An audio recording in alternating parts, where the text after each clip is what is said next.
আসসালামু আলাইকুম। তো আজকে বেশি কথা না বাড়িয়ে যে বিষয় নিয়ে আলোচনা করব সেটা হচ্ছে মেডিকেল।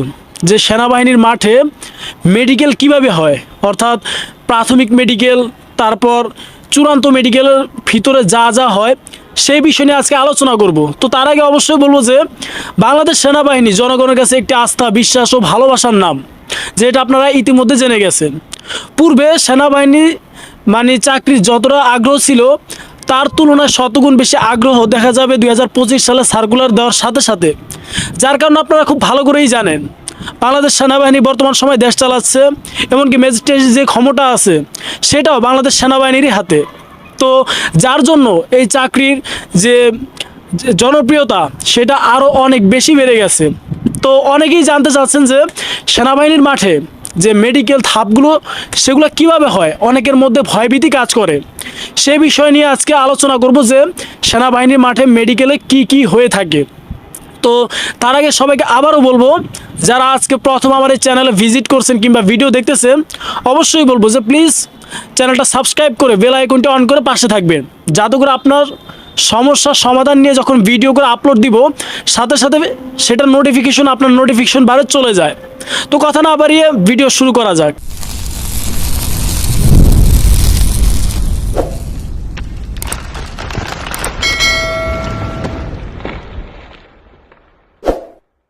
তো যদিও আমি এর পূর্বে একটি ভিডিও বানিয়েছিলাম যে সেনাবাহিনীর চাকরির অভিজ্ঞতা নিয়ে একটি ভিডিও, সেখানে আমি বিস্তারিত সব কিছু বলেছিলাম। তারপরেও অনেকের বুঝতে সমস্যা হয়েছিল কিংবা অনেকে জানতে চায় যে মেডিকেল কিভাবে হয়। তো সে বিষয়ে আজকে কথা বলবো। তো মেডিকেল বিষয়টা এমন যে সেটা দুই ভাগে হয়, একটি হচ্ছে প্রাথমিক পর্যায়ে আর একটা হচ্ছে চূড়ান্ত পর্যায়ে। প্রাথমিক মেডিকেলের শুরুতেই আপনার উচ্চতা মাপা হবে। আপনার উচ্চতা অনুযায়ী আপনার যে ওজন বিএমআই অনুযায়ী সেটা পারফেক্ট হতে হবে, অর্থাৎ কম বেশি হলে আপনাকে সেখানে আনফিট ঘোষণা করা হবে। তারপর হচ্ছে আপনার আপনি যদি হাইট এবং উচ্চতা এবং ওজন এই দুইটাই টিকে যান, তারপর আপনার বুক মাপা হবে। ছেলেদের ক্ষেত্রে নর্মালি 30 হতে হবে বুক, আর সম্প্রসারণ অর্থাৎ ফুলালে 2 ইঞ্চি সম্প্রসারিত হতে হবে 32। আর মেয়েদের ক্ষেত্রে 28 থাকতে হবে, আর বুক সম্প্রসারণ করার পর অবশ্যই 30 হতে হবে। এখানেও যদি আপনার কম বেশ হয়, অর্থাৎ ছেলেদের অনেকের দেখা যায় বুক নর্মালি 30 আছে কিন্তু সে 2 ইঞ্চি ফুলাতে পারে না, কিংবা 30-এর কম আছে, তাহলে সেখানে সে আউট হয়ে যাবে। এখানে শুরুতে এগুলো দেখা হয়, তারপর আস্তে আস্তে আপনার মেডিকেল যে পর্যায়গুলো সেগুলো দেখা হয়। শুরুতে আপনার 2 হাঁটু একসাথে লেগে যায় কিনা, যাদের 2 হাঁটু একসাথে লেগে যায় সেখানেও প্রবলেম, অর্থাৎ এখানেও বাদ দিয়ে দিবে। তারপর হচ্ছে আপনার শরীরে কাটা ছিঁড়া ফাটা দাগ আছে কিনা, আপনার হাত বাঁকা নাকি, এগুলো দেখা হয়। ধারাবাহিকভাবে আপনার পায়ের যে তালু সেটা স্বাভাবিক আছে কিনা, কারণ আমরা যারা স্বাভাবিক মানুষ, অর্থাৎ যাদের পায়ের তালু স্বাভাবিক, দেখা যায় তারা পানিতে পা ভিজিয়ে যখন ফ্লোরে পা রাখে তখন তাদের মাঝখানে কিছুটা ফাঁকা থাকে। আর যাদের পায়ের তালু অস্বাভাবিক তাদের সম্পূর্ণটা লেগে যায়, এক্ষেত্রে বাদ দিয়ে দেয়। তো দেখা যায় অনেকের শরীরে চামড়ার ফাটা দাগ বেশি থাকে, সেটাও সমস্যা হয়, সেখানেও বাদ দিয়ে দেয়। তারপর হচ্ছে ধারাবাহিকভাবে যে মেডিকেলগুলো হয়, আপনার দাঁত দেখা হয়, গলার ভিতরটা দেখা হয়, ধারাবাহিকভাবে আপনার কানের ভিতরটা, তাদের যে যন্ত্রটা দিয়ে আছে সব কিছু দিয়ে আপনার কানের ভিতরটা ভালো করে দেখবে যে আপনার কানের ভিতরে কোনো রকম ছেঁড়া ফাটা পুজ কিংবা ময়লা আছে কি না। সেখানেও যদি সমস্যা দেখা দেয় সেখানেও আপনাকে বাদ দিয়ে দিবে। অনেকেই আছে যারা কিনা প্রেমিকার জন্য হোক আর যেভাবেই হোক ব্লেড দিয়ে তার হাত কাটে, আর এই দাগটার জন্য সেখানে গিয়ে তাকে পস্তাতে হয়। দেখা যায় এই ব্লেডে কাটা দাগের জন্য তাকে সেখানেই বাদ দিয়ে দেয়। এখন বুঝেন যে আপনি প্রেমিকার জন্য আপনার নিজের লাইফটা কত বেশি নষ্ট করে ফেলছেন। তারপর আসা যাক অনেকের যে নাকের সমস্যা, মাংস বৃদ্ধি কিংবা নাকের হাড় বাঁকা, এই সমস্যার জন্য বাদ দিয়ে দেয়। প্রাথমিক যে মেডিকেলটা সেখানে আপনাকে পুঙ্খানুপুঙ্খানুভাবে আপনাকে খুব ভালো করে দেখবে, আপনার সেখানে কিঞ্চিত পরিমাণও ছাড় পাবেন না। হ্যাঁ, কিছু ক্ষেত্রে যদি মেডিকেল অফিসার আপনাকে মনে করে যে এটা ততটা বেশি জটিলতা নয়, সেক্ষেত্রে আপনাকে স্যাক্রিফাইস করতে পারে। এটা হচ্ছে সেখানকার মেডিকেল অফিসারের উপর নির্ভর করে। তার উপর হচ্ছে আপনার মুখে যে ব্রণের দাগ, অনেকের দেখা যায় মুখে অতিরিক্ত পরিমাণ ব্রণের দাগ দিয়ে ভরে যায়, সেক্ষেত্রেও বাদ দেওয়ার সম্ভাবনা অনেক বেশি থেকে যায়।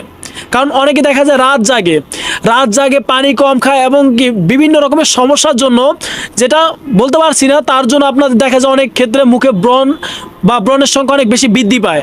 সেটার জন্য আপনার প্রাথমিক মেডিকেল বাদ দেওয়ার সম্ভাবনা অনেকটাই বেশি থাকে।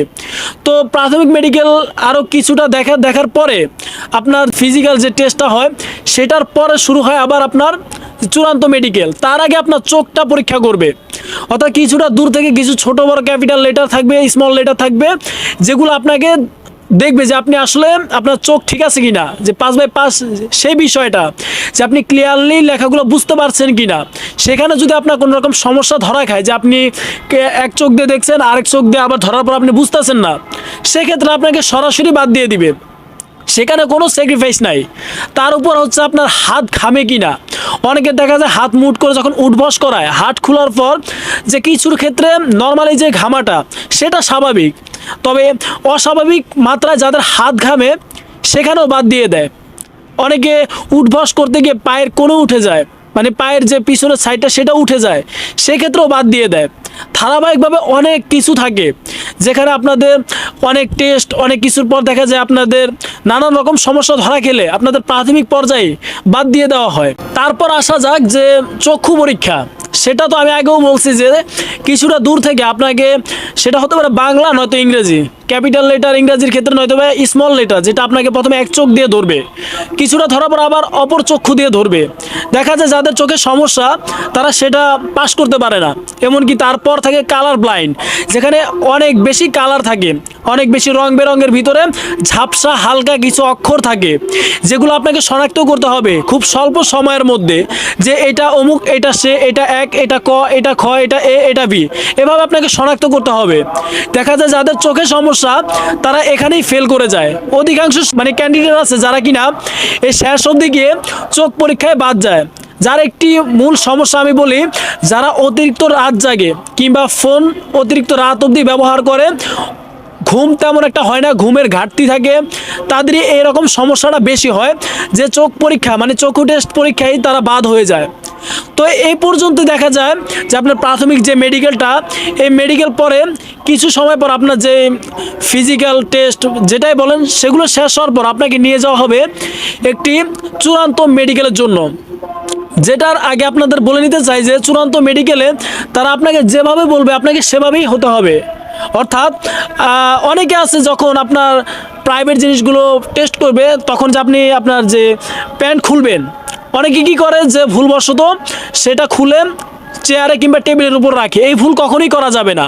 এটা করলে সাথে সাথে আপনাকে সেখান থেকে বের করে দেওয়া হবে, কিংবা আপনাকে যখন চূড়ান্ত মেডিকেল করার জন্য রুমে নেওয়া হবে আপনি অনেক বেশি লজ্জা পাচ্ছেন, আমতা আমতা করছেন, কিংবা আপনি প্যান্ট খুলতে দ্বিধাবোধ করছেন, সেক্ষেত্রে আপনাকে বাদ দিয়ে দেওয়া হবে।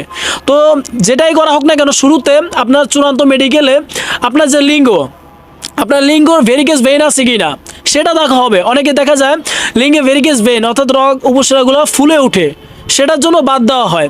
আবার নানান রকম সমস্যা সেখানে টেস্ট করা হয়। আপনার তারপর হচ্ছে পায়ুপথে দেখা হয় যে আপনার ছেঁড়া ফাটা কিংবা আপনার পাইলসের কোনো রকম সমস্যা আছে কি না। যদি এই ধরনের সমস্যা থাকে সেখানেও আপনাকে আনফিট বলে বিবেচনা করা হবে। চূড়ান্ত মেডিকেল আপনার নানান রকম টেস্ট করা হয়, আপনাকে কাশতে বলা হতে পারে, আপনার লিঙ্গের যত রকমের সমস্যা সেটা আপনার ওখানেই ধরা খাবে। চূড়ান্ত মেডিকেলে বিশেষত এগুলাই দেখা হয়। তো যাদের এই ধরনের সমস্যা থাকে আমি বলবো যে মাঠে যাওয়ার আগে অবশ্যই নিজেকে একবার ভালো করে চেক আপ করে নেবেন। আর একটা কথা মানে বলতে ভুলে গেছি, যে আপনার পায়ের ভেরিকেস ভেন যেটা প্রাথমিক মেডিকেলেই দেখা হয়, অনেকের পায়ের পিছন সাইডে দেখা যায় রগ বা উপশিরাগুলো ফুলে ওঠে, বা ভেরিকেস ভেন যেটাকে বলা হয় সেটা আপনারা অবশ্যই চিনেন। এই সমস্যার জন্য আপনাকে বাদ দিয়ে দেওয়া হবে। তো অবশ্যই আমি যেটা বলবো যে মাঠে যাওয়ার আগে আপনারা নিজভাবে নিজের সম্পূর্ণ বডিটাকে চেক আপ করে যাবেন, যে আপনার কোনো রকম সমস্যা আছে কি না, আপনার হাত ঘামতেছে কি না, আপনার দুই হাঁটু লেগে যাচ্ছে কি না, আপনার হাইট অনুযায়ী আপনার যে ওজনটা পারফেক্ট থাকার কথা ছিল সেটা পারফেক্ট আছে কি না।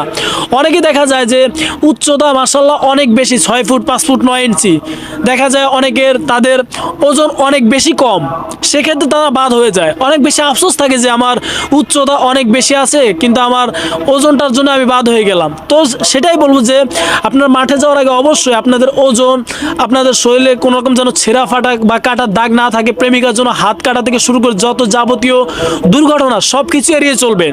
কারণ দেখা যায় আপনার সিভিল লাইফে ছোটোখাটো কিছু ভুলের জন্য আপনি এই চাকরির জন্য, সেটা হতে পারে পুলিশ, সেনা, নৌ, বিমান, যেখানে হোক না কেন, ছোটোখাটো কিছু ভুলের জন্য আপনার এই শখের চাকরিটা হারিয়ে যায়। তো সেটাই বলবো যে প্রাথমিক মেডিকেলে উত্তীর্ণ হতে পারলেই তারপর হচ্ছে আপনার চূড়ান্ত মেডিকেল। আর এই চূড়ান্ত মেডিকেলের টিকার পর আপনার লিখিত, তারপর হচ্ছে ভাইভা, তারপর আপনাকে ফলাফল ঘোষণা করা হবে। তো যারা সকাল থেকে অর্থাৎ সন্ধ্যা অবধি, শেষ অবধি টিকে থাকতে পারবে, ইনশাল্লাহ তাদেরই চাকরিটা হয়ে যায়। আর অবশ্যই বলবো যে বাংলাদেশ সেনাবাহিনীর চাকরির ক্ষেত্রে কোনো রকম দালাল চক্রের সাথে মানে তাদের সঙ্গে যোগাযোগ করবেন না, প্রতারিত হবেন না। কারণ বাংলাদেশ সেনাবাহিনীতে চাকরির জন্য কোনো রকম দালাল চক্রের সাথে জড়াতে হয় না, কিংবা তাদের সঙ্গে যে প্রতারিত হবেন এরকম কোনো মাধ্যমই নেই। কারণ বাংলাদেশ সেনাবাহিনীতে আপনি ফিট আছেন, আপনার সম্পূর্ণ শরীর ঠিক আছে, আপনার যোগ্যতা আছে, অবশ্যই আপনার চাকরি হবে। এটা 100% কনফার্ম। কেউ বলতে পারবে না যে আমার 10 লক্ষ টাকা দিয়ে চাকরি হয়েছে। যেটা বলবে অবশ্যই তাকে পানিশমেন্ট দেওয়া হবে, তার জেল জরিমানা হবে, তার চাকরিচ্যুত করা হবে। এরকম একবারই হয় না। আপনার যোগ্যতা আছে, আপনার সক্ষমতা আছে, আপনার মেধা আছে, আপনার উপস্থিত বুদ্ধি আছে, অবশ্যই চাকরিটা আপনারই হবে। অবশ্যই আরেকটা কথা বলবো, আপনি পরিশ্রম করে যান, আপনি স্রষ্টার নিকট চেয়ে যান, আপনি প্রতিনিয়ত মানে যতবারই ব্যর্থ হন না কেন আপনি লেগে থাকুন, আপনার লক্ষ্য ঠিক রাখুন, অবশ্যই দেখবেন আপনার যে স্বপ্নটা অবশ্যই সেটা পূরণ হবে। আজকের ভিডিওটা এই পর্যন্তই। যদি আপনার কোনো রকম সমস্যা থাকে বা ভিডিওটা বুঝতে কোনো রকম অসুবিধা হয়, অবশ্যই কমেন্ট বক্সে জানাতে পারেন যে আপনি এই জায়গাটা বুঝতে পারেন নাই। আর যদিও আমার চ্যানেলটা নতুন বা ভিডিও জগতে একবারে নতুন, যদি কোনো রকম ভুল হয়ে থাকে অবশ্যই সেটা ক্ষমা সুন্দর দৃষ্টিতে দেখবেন। কথার হয়তো বা জড়তা থাকতে পারে বা বুঝাতে আমি ব্যর্থও হতে পারি। অবশ্যই যেখানে বুঝতে পারেন না ভিডিওটা আবার দেখবেন, নয়তো বা কমেন্ট করে জানাবেন যে এই জায়গায় বুঝতে পারেন নাই। আর অবশ্যই আপনার যে সমস্ত বন্ধুবান্ধব মাঠ করবে কিংবা মাঠ করতে যাচ্ছে বা আবেদন করবে, অবশ্যই তাদেরকে ভিডিওটা অনেক বেশি শেয়ার করে দিবেন বা তাদেরকে দেখতে বলবেন, যেন তারা বিষয়টা বুঝতে পারে, তারা অগ্রিম প্রস্তুতি নিয়ে মাঠে যেতে পারে। পূর্বে একটি প্রস্তুতি নিয়ে চাকরি মাঠে যাওয়ার মজাই আলাদা। আপনি সেখানে যদি বাদও হয়ে যান আপনি বুঝতে পারবেন যে আপনার এই সমস্যাটা আছে। আর আপনি যদি পূর্ব প্রস্তুতি ছাড়া মাঠে যান আপনি বুঝতেই পারবেন না আপনি কি জন্য বাদ গেছেন। দেখা যাবে আপনি লাইনে দাঁড়ানোর পরেই আপনার ওজন উচ্চতা আপনি বাদ হয়ে গেলেন। সেখানে একটা আজীবনের একটা আফসোস থাকে। সুযোগ সব সময় মানুষের জীবনে একবারই আসে, আর সেই সময়টাকেই, সেই সুযোগটাকেই কাজে লাগাতে হয়, তারপরে মানুষ সফলতা পায়। এটাই হচ্ছে মূল বিষয়। আর অবশ্যই বলবো যে আবারও বলছি, চ্যানেলটা সাবস্ক্রাইব করে বেল আইকনটা অন করে পাশেই থাকবেন, যাতে করে ভিডিও আপলোড দেওয়ার সাথে সাথে আপনার সেই কাঙ্ক্ষিত ভিডিওটা আপনার কাছে পৌঁছে যায়। ততক্ষণ অবধি সবাই ভালো থাকবেন, সুস্থ থাকবেন। আসসালামু আলাইকুম।